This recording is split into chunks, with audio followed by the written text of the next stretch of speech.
Здравствуйте! Что больше всего нас волнует в этой жизни? Вопрос этот рано или поздно, да можно даже сказать, наверное, постоянно встает перед нами с вами. И я вот рискну предположить, что в пятерку вариантов ответа на этот вопрос наверняка войдет и такой: цены. Ну, правда, психологи утверждают, что цены не так пагубно влияют на наше состояние, не ущемляют его. Но не будем сегодня вдаваться вот в эти психологические нюансы проблематики, а поговорим о том, насколько наши ощущения дороговизны, роста дороговизны, расходятся с тем, что происходит на самом деле.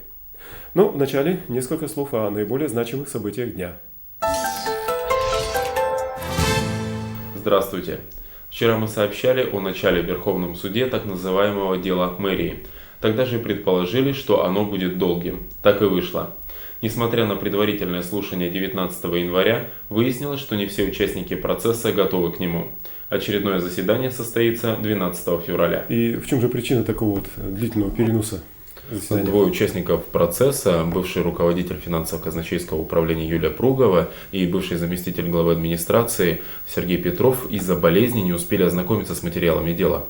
И в продолжение судебной темы. Честно признаюсь, следующее сообщение вызывает недоумение мягкостью приговора. Ленский районный суд приговорил к 6 годам лишения свободы убийцу. Это преступление произошло еще летом 2004 года в одном из летних кафе. Убийца в состоянии алкогольного опьянения из личной неприязни нанес женщине-дворнику несколько ударов ножом в голову и спину. Позже он рассказал об этом своим друзьям. Тем временем дворник умерла от полученных ран на месте преступления. А прежде ведь за убийство, по-моему, за умышленное убийство можно было ведь получить и 25 лет лишения свободы, ну если не высшую меру, конечно же. Сейчас другое время. Но хочу напомнить, что бывший спикер Госсобрания Николай Соломов за убийство супруги получил всего 5 лет. Следующее сообщение носит также криминальный характер. В Южной Якутии была задержана группа лиц, которая занималась незаконной скупкой промышленного золота у старателей и частных лиц. У них было изъято почти 2 килограмма промышленного золота. Его стоимость оценивается в 1 миллион рублей. Против незаконных предпринимателей возбуждено уголовное дело. Ну, золото, сколько я помню, крали у нас всегда, преступлений таких было много при всех режимах абсолютно. Ну, правда, и теперь за них дают мелкие сроки. И о происшествии. Сегодня ночью в аэропорту сгорел двухэтажный деревянный жилой дом. Когда в первом часу ночи к месту происшествия прибыли пожарные, огонь охватил коридор и квартиры первого этажа. В центр экстренной медицинской помощи были доставлены 2 мужчин. У одного из них перелом позвоночника, второй отравился угарным газом. Предположительная причина пожара – неосторожное обращение с огнем. Виновник и ущерб устанавливаются. В свое время была очень популярна присказка: «Живем, словно в такси едем, чем дальше, тем дороже». Ну, сегодня эта присказка явно устарела. По крайней мере, тарифы на услуги такси остались прежними, чего не скажешь о ценах на товары и тарифов на различные услуги. Они постоянно, как нам кажется, по крайней мере, растут и растут. И ничего, кроме негативной оценки, этот рост у нас не вызывает. И даже откровенных ругательств. Причем эти ругательства приобретают такой смачный характер каждый раз при публикации статистических данных о том, что, оказывается, россияне, мы с вами живем все лучше и лучше. Что же происходит на самом деле? Статистика нас с вами обманывает, либо мы сами себя обманываем. Давайте вот в этом сегодня разберемся. Ну, сразу скажу, что социологи не вчера установили вот такую закономерность, что наши субъективные ощущения от роста дороговизны жизни, они намного ярче объективной реальности. Ну, по крайней мере, той, которая предстает перед нами в виде различных статистических данных. Происходит это, в общем-то, в силу субъективных причин, и все-таки экономисты, надо отдать им должное, разгадали тайну этого самого парадокса. Начну вот с такой вот иллюстрации. В 2006 году рост цен опережал инфляцию на такие товары и услуги, как жилье. Цены выросли на 35%. Услуги жилищно-коммунального хозяйства выросли почти на 18%, электричество на 17% и на бензин на 16%. Самые динамичные, что ли, цены вот в этой таблице, это, конечно же, коммунальные услуги. Они растут более значительными темпами, и если в силу своих низких доходов семья, скажем, не может себе позволить больших расходов на одежду, на еду, то уж на коммунальные услуги она вынуждена будет тратиться, и, соответственно, большой рост именно этой части расходов, в общем-то, как раз и создаст ощущение особой дороговизны, роста дороговизны в течение прошлого года.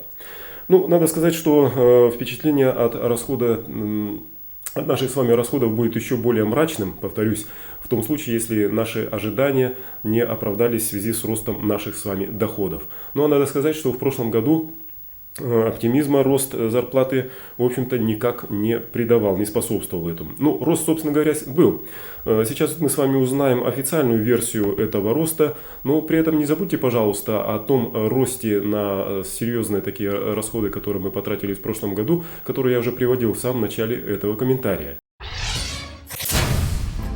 За прошлый год размер зарплаты вырос в среднем на 24,5% по отношению к 2005 году и составил в среднем по году 10 736 рублей. Причем в декабре размер среднемесячной зарплаты превысил даже 14 тысяч.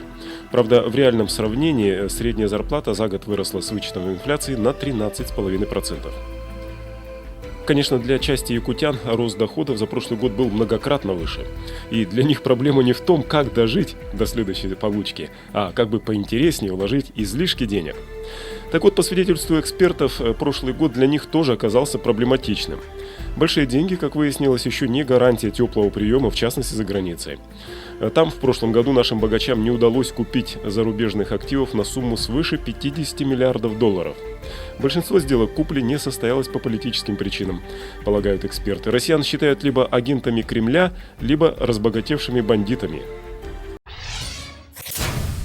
Нам бы их проблемы, что называется. Я вот не поленился, посчитал, а оказывается, вот если те самые 50 миллиардов рублей, которые наши новориши не смогли вложить за рубежом в какую-то недвижимость, вот распределить поровну между жителями нашей республики, то на каждого из нас пришлось бы, вы не поверите, 1,5 миллиона рублей.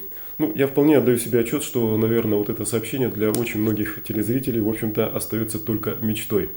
Как, впрочем, собственно, и для меня тоже. Но давайте все-таки вернемся к нашим с вами, более или менее, но все-таки тощим кошелькам и посчитаем расходы предстоящие. В частности, в связи с введением повременной оплаты труда за услуги телефонной связи. В данном случае я имею в виду прежде всего тариф комбинированный, это один из 3 тарифов, который вводится. Есть вот в нем один такой нюанс, связисты, в общем-то, предпочитают о нем умалчивать. Но я решился открыть эту тайну с тем, чтобы, по крайней мере, через месяц, когда вы придете платить за телефон, у вас не округлялись глаза при виде счета, который связисты вам выставляют за телефон. О чем я, собственно говоря, говорю. Этот тариф включает в себя так называемые бесплатные 520 минут в течение этого месяца. Это часть правды. А другая часть правды состоит в том, что все вот эти 520 минут равномерно разбиты по дням месяца, по каждому дню месяца. В среднем выходит примерно где-то 17 минут. Так вот, есть тут такой нюанс, о котором как раз связисты не говорят, а заключается он в том, что 17 вот эти минут экономить их нельзя. Вот, предположим, если вы в течение дня не разговаривали, то не следует мечтать о том, что на следующий день там, или когда-то чуть позднее вы сможете совершенно безмятежно и, главное, бесплатно поговорить всласть, что называется. Ничего подобного. Дело в том, что вот эти 17 минут в конце каждого дня, когда вы молчали, связисты аккуратно будут списывать с вашего счета. Это вот такой вот нюанс. К сожалению, мне не удалось найти ответ, в том числе у специалистов, на другое такое предположение, скажем, которое вытекает из этих же 17 минут. Вот, предположим, вы в течение дня разговаривали 25 минут. Значит ли это, что 17 минут у вас будет бесплатно, а за 8 вам все-таки придется платить? В общем-то, вопрос далеко не риторический, это логически вытекает из того, что из разбивки 520 минут равными долями по всем дням месяца, по тем самым получается 17 минутам в день. Вообще надо сказать, что связисты наши накануне введения повременной оплаты труда очень охотно рассказывали, что, в общем-то, сделали, они рассчитывали, по крайней мере, эти тарифы, исходя из статистики, средней, так скажем, для якутянина, которая сложилась за последние годы. И при этом как бы подразумевалось, что никакого роста тарифов, так сказать, вернее не тарифов, а наших с вами расходов на телефонную связь не произойдет. Но с ними не согласился их собственный начальник.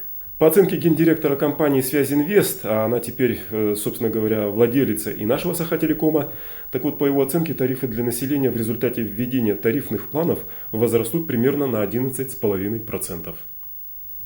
Итак, считай, не считай, а чем дальше все-таки, тем дороже получается.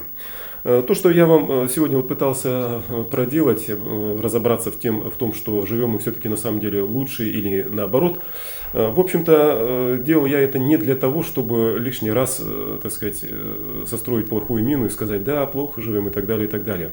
Все это говорил совсем по другой причине. Дело в том, что, наверное, через год каждый из нас, вот этот такой вот расчет того, что произошло, все-таки инфляция за прошедший год произошла или нет, и насколько она была ощутима именно для вас, можно будет делать уже квалифицированно, с помощью так называемого инфляционного калькулятора. В этом месяце такой вот инфляционный калькулятор появился у англичан. Калькулятор этот выложен в интернете на сайте службы государственной статистики Англии. Ну вот мы сейчас с вами видим его, так сказать, русскую интерпретацию. Упомянул об этом потому, что наш Госкомстат грозится разразиться через год аналогичным отечественным калькулятором.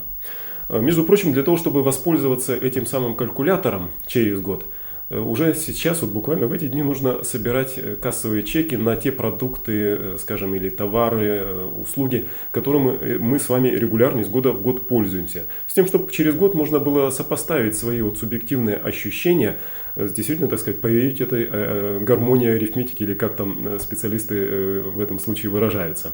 Так что собирайте чеки, через год они действительно могут вам очень-очень сильно пригодиться. На сегодня все. До свидания.